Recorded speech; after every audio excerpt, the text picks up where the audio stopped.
मला माहिती आहे पोरी, तुला पण कधी कधी येतं जीवार. चांगलं पण खायचं आहे आणि राडा पण करायचा नाही.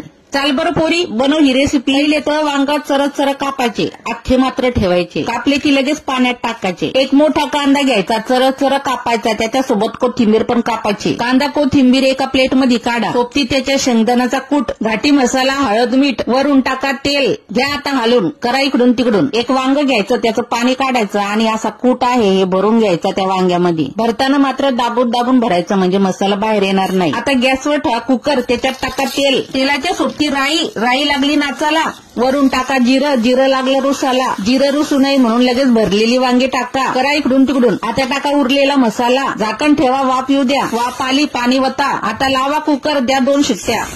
मारल्या 2 शिट्ट्या, काढा झाकण आणि बघा कशी फर्स्ट क्लास भाजी रेडी आहे. आता बघतेस काय पोरी, ठोक एक लाईक. ले येते जीवार तुला. झाली भरलेल्या वांग्याची भाजी, घ्या खाऊन.